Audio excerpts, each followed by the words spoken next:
So welcome to our webinar. This is a first or an introduction to a series of webinars where we're going to cover some of the pitfalls that organizations face when they're creating customer surveys. It wouldn't make a lot of sense to do one webinar where we cover 100 specific examples. So what we're going to do is just cover an introduction today, and we're only going to touch on really 4 examples in today's intro. But the remaining part of the series, we're definitely going to dig deep into a lot of those common pitfalls that people encounter. So the web series goal, not just this intro, is all about really enlightenment. We want to pull back the curtain, peel back the layers of the onion a little bit when we talk about customer surveys.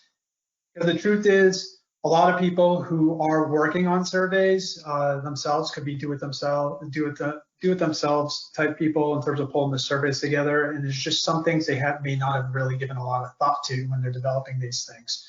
We want people to understand what those potential pitfalls are, but more importantly, what those implications could be when you start falling into some of those traps sometimes. But the most important part of this entire web series is to help businesses understand that there is a better way moving forward when it comes to developing customer surveys. So some housekeeping first. What and who is CraniumTap? We're a marketing research firm, and for us, we play in this space of wanting to cover 2 things. One is understanding marketing. The best marketers understand and utilize research to its fullest capabilities. And then vice versa, when you talk about research firms and research organizations, the best research firms understand marketing principles and intertwine that into the development of research solutions. CraniumTap likes to strike the balance between the 2 and demonstrate our marketing acumen and also understanding all the statistical relevance and the methodologies that apply the most effective means of getting the information you need in marketing. We're also a little bit more grounded as marketing research firms go. For us, it's about being efficient with our clients' time, and it's getting the most out of what we can give for customers. And as you're going to see throughout this entire series, we're not like the traditional marketing research firms. Myself, my name's Adam Cook. It's real quickly, not to spend a lot of time. I've been in the marketing research industry for roughly 20 years to this point. I've been lucky enough to earn some international and national recognition for work in marketing research. I've also been lucky enough to get 4 separate specific marketing research methodologies published in a peer review, leading marketing research publication, some citations. I've also got a certification as a professional researcher through the Insights Association. Let's get to it. As we talk right now, as we release this webinar, we know it's probably the understatement of the century to say things are really difficult. And businesses are trying to find their way in the short term in terms of solutions, and they're preparing for what they should be doing as we start to create a new business model coming out of the current pandemic situation that we're in. As we're seeing this, I know myself and colleagues, we're seeing a lot of businesses reaching out to customers to get feedback. It's an obvious indication that people recognize the value of getting that feedback to develop more effective business solutions and marketing solutions. But we're also noticing that a lot of these snap decisions, that some of these pitfalls that we're going to touch on in this series, these organizations are falling into them a lot. And part of that product, I think, is because of the climate that we're in right now. This is that point in at least the introductory webinar, but this is sort of for the whole series where we want to say sort of the red pill or the blue pill, and to paraphrase the movie The Matrix, this is your last chance. After this, there's no turning back. You take the blue pill, the webinar ends, you wake up in your remote home office and believe whatever you want to believe. You take the red pill, you stay in survey wonderland. And I show you how deep that rabbit hole goes. Remember, all I'm offering is the truth, nothing more. So this is that point. If you're stuck around, you've obviously chosen the red pill. And again, this is an intro to the entire series. We're going to use a number of examples. Maybe only be 4 here, but the remaining series, we're going to cover at least 96 additional examples. A lot of those examples came from real surveys. We're going to disguise the identities of the businesses and the consultants that may have pulled those questions together to protect the innocent, but do want to let you know that most of these examples are legitimate questions that we see in the survey world and out in the business world. We've all heard this adage, whether it was from a school teacher or even in HR meetings and group meetings and things like that, that there's no such thing as a stupid question. And we're gonna touch on one first introductory example here for our survey question. And it's, are there any specific changes that have taken place in Fairview County in the last 20 years that you have not liked? And it was an open-ended response was requested. This is clearly testing the limits of that theory about questions is no such thing as stupid questions. Admittedly, the development of this, again, someone may not know and recognize. That's what we're going to point out here is just like, what are the problems that we see with a question like this? It's one, it lacks a specific context. And when I say that, it's the question's open-ended and says, give any specific changes that have taken place. That's very wide on top of the number of years that they're asking for as well. So, I mean, you could literally get responses from, I didn't like the color that you painted the fire hydrant at the corner of our yard, all the way up to, I don't like the major changes you made in an intersection or the expansion of a highway. It's just, it's so broad, it lacks some initial framing. And speaking of the time frame as well, we also have to be aware that humans, in terms of recollection, it's really difficult for people to think 20 years. Obviously, 10 years is still a bit much. Even 5 years is a lot. It's typically you don't want to go past 2 years in terms of getting people as far as what they can recall. And then when you start talking about timeframes as well, you have to consider who you're talking to with the respondent base. In this instance, this is Fairview County. They're talking to their residents and requesting feedback. You got to remember, residents have the full range. You could have a 25-year-old homeowner who just bought in the last 6 months and lives in Fairview County, all the way up to someone who's 70 years old and has been living in the county in their current residence for the last 45 years. So you have to ask yourself, how would a 25-year-old answer a question like this? It doesn't really set things up very good in terms of good context in terms of that time frame. Open-ended questions present other challenges as well, and in this instance, you're not going to get yourself a lot of quantifiable insights. Meaning, I can produce a chart that shows me which answers got the highest percentage. It's very subjective and open-ended, what is being asked here, which is going to be a lot of work to paw through on the analytical side.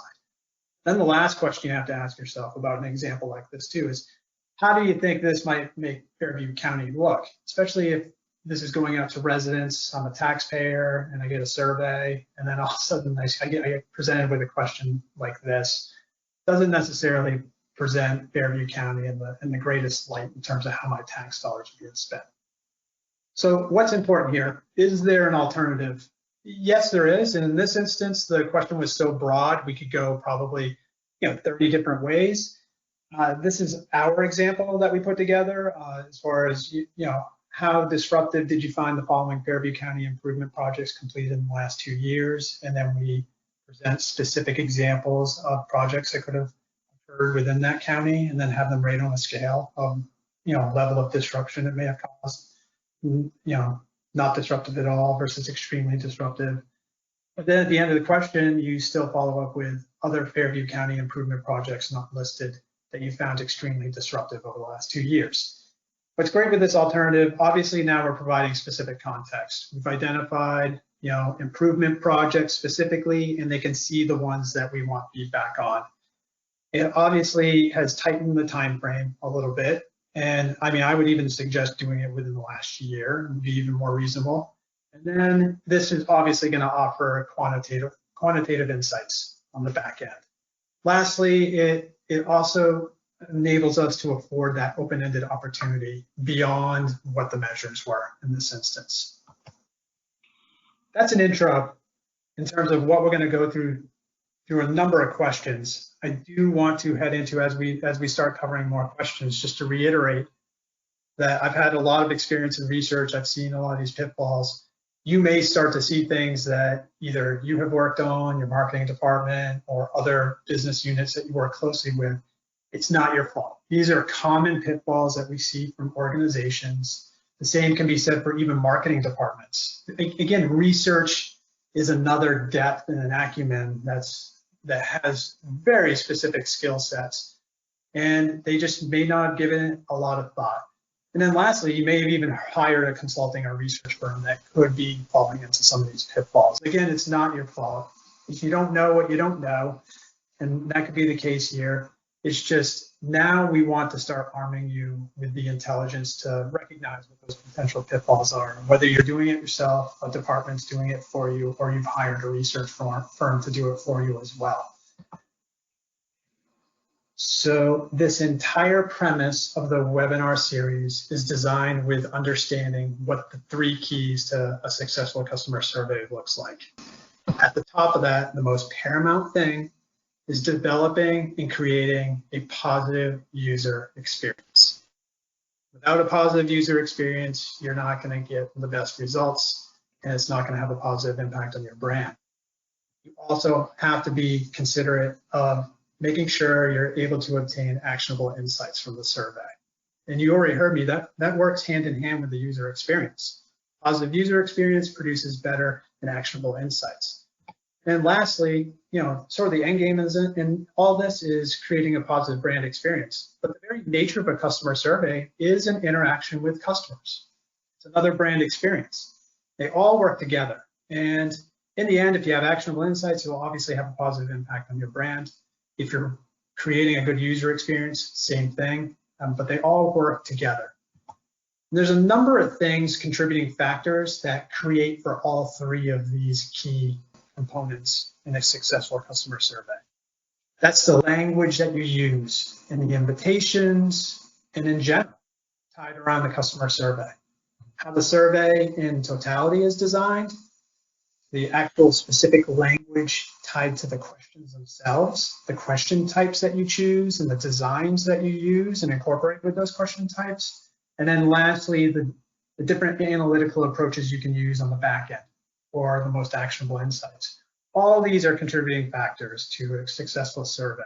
And these are themes that we are specifically going to touch on throughout the remainder of the series. There should be about 4 or 5 follow-up drops to this webinar series that we have that will touch on these themes that are described here. So let's start diving into it. We have 100 things, and we're going to just touch on 3. The first one is tied to everything. It's the most important tip we believe is an important part of incorporating into surveys. That is, utilize digital surveys if you can. If you can, make sure it's mobilely responsive as well. But the digital space for surveys is optimal for creative latitude, what you can do in the questioning techniques you can use, and how you present things. It also enhances the respondent experience and honestly saves time. There's a lot of efficiencies there. The traditional phone and mail survey approaches, they have way more constraints in terms of creative latitude, in terms of what you can, how you design and how you present things, if you can present things at all. And they can be pretty timely and costly as well. But that's just our first tip. In general, it's not tied to any examples, but we put that on the top of our list always. Now, for the next things we're going to cover for examples, we're going to hit on those 3 key factors and speak specifically to those things. The first one, in terms of user experience, a tip here that we have tied to this is displaying a progress bar at the top of the survey. Let's show you an example here. This one is just an example. We're talking about rank order of importance of different things you would consider when buying pizza from a restaurant, essentially. And the respondent has to drag from a list at the bottom and rank them into the top of the list, and they scroll through. And then at the bottom here, you can see there is actually a progress bar in this example. So then you're going to ask yourself, what's the problem? Well, one, this does have a progress bar, but I can tell you if you don't have a progress bar at all, it's going to give the perception of a sense of catfishing for a user or a respondent. When I say that, that means if you have an invitation that says, this survey will take 5 minutes to complete, And then all of a sudden I'm into a survey and I'm answering a number of questions and I'm hitting next, next, next, and I keep going page to page and there's no progress bar. I start to get worried. How deep into this am I? Is it really 5 minutes? And then you can see that that type of response can dampen the respondent experience and then can have a negative impact on the brand, and we don't want that.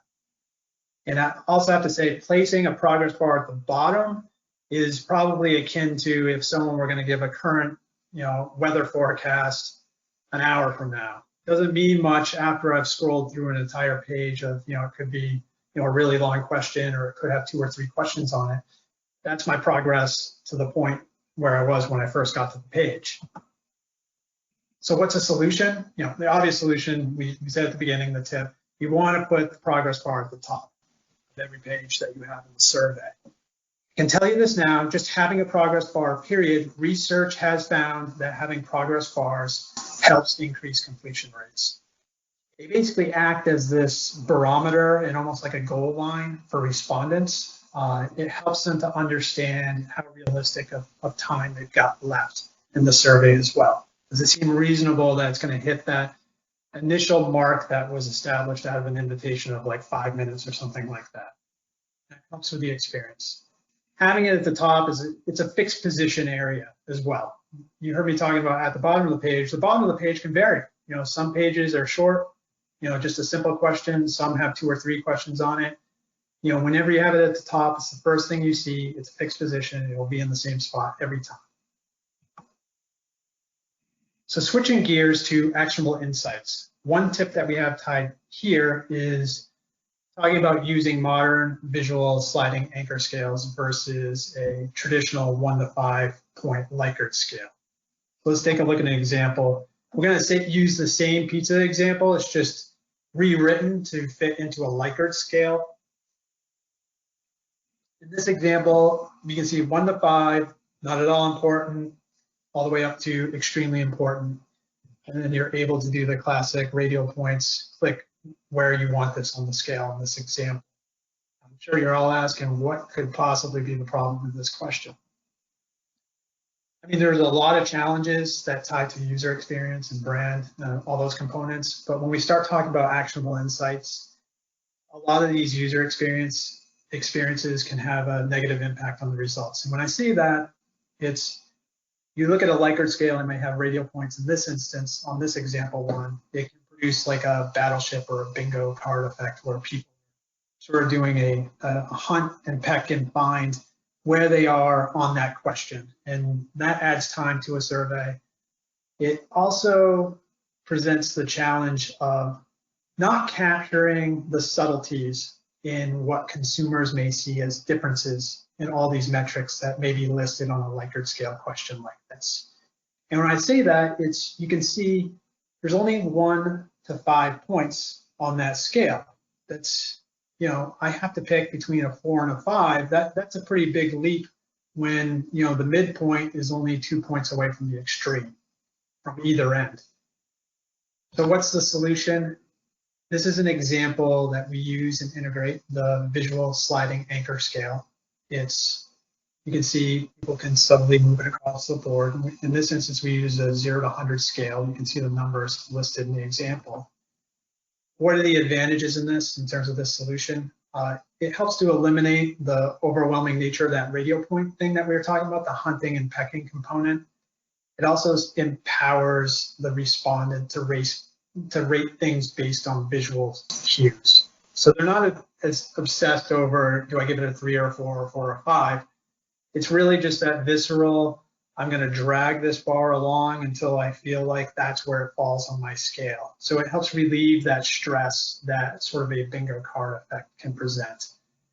And then this captures all those nuances at a very unique and individual level for a respondent, which is very helpful in the overall analysis when you get hundreds, if not thousands of respondents to a survey.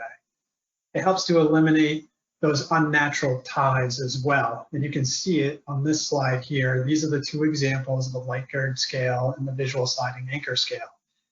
And you can see in the top, there was an instance where an individual could feel like they had the rate, the ability to order online, different cheese options and speedy delivery, they all ended up getting a 5. But the reality is they may not have necessarily felt that, but that 5-point scale sort of forced people to do that. Whereas a visual sliding anchor scale has much greater nuance because you're able to put in, basically in this example, a 0 to 100 scale. This is basically the difference between operating in what we would call sort of that 8-bit Mario world versus 128-bit Mario world. It's a little bit more clunky in that 1 to 5 world, but it's definitely more like an HD environment when you use a sliding visual anchor scale. Some people are probably going to ask, but we've been using 1 to 5 scales forever. Is it an easy transition to move to that?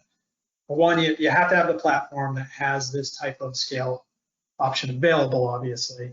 But I can tell you this, and we'll probably have a separate article or drop in a webinar, that you can convert the scales mathematically when you transition from one to the other. It's not as difficult as you may believe. And we'll speak to that in another series or article.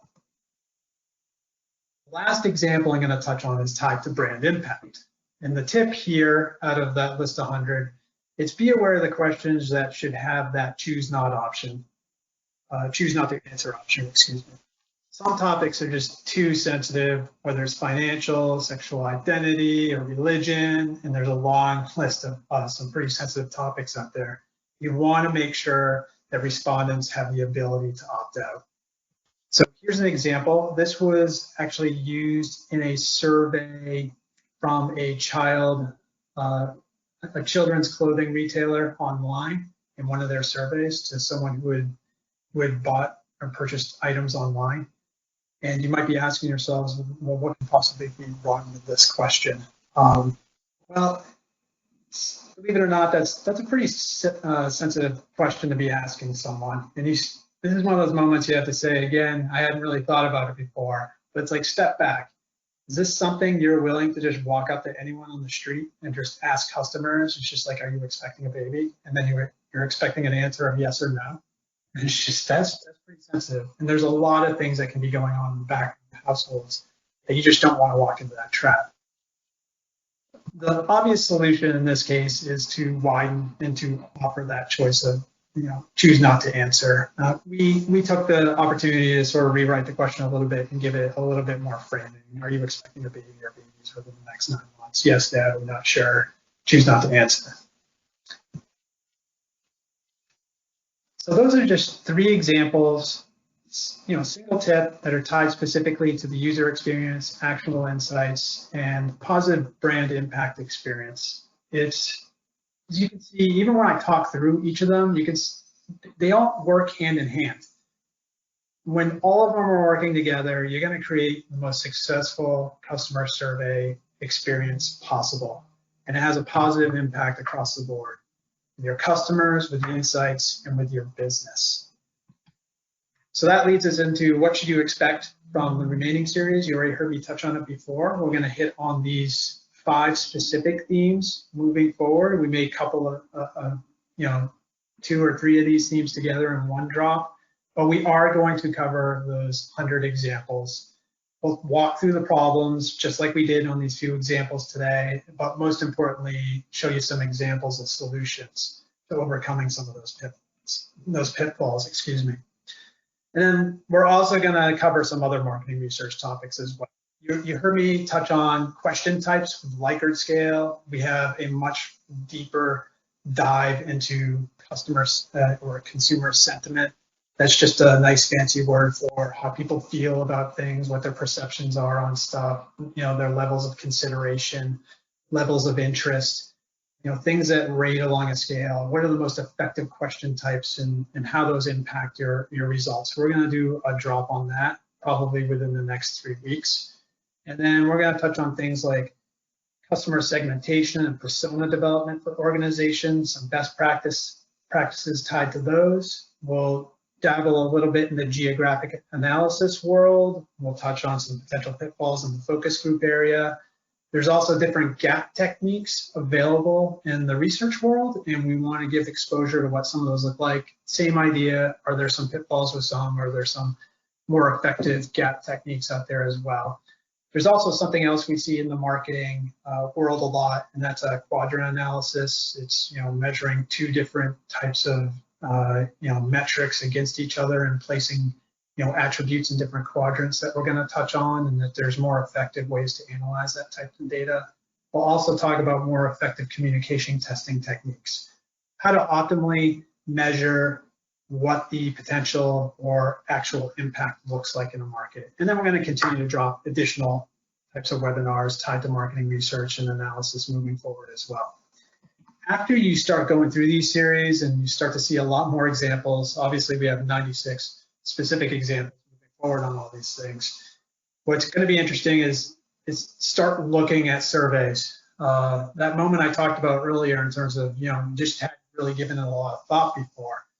You'll want to take a look and start giving it a thought. It's like, could that have an impact on the user experience? Does that have an impact on the analysis? And then lastly, how does that make the brand look? You're going to see it's pretty prevailing in terms of a lot of these pitfalls that people fall into. But again, this series is intended to enlighten and to make sure people are walking around with their eyes open and understand there are better ways so that they can have a positive impact on their brand. And as we move forward through this series, if you have any questions or you need any help, you can either contact us directly through our website, or you can contact us directly through the email address we have listed here, or if you have a representative from our parent organizations already, feel free to contact us directly through those representatives. Thank you for your time today on this introductory webinar. I look forward to dropping the remaining series moving forward in surveys as well as other marketing research techniques. Thank you.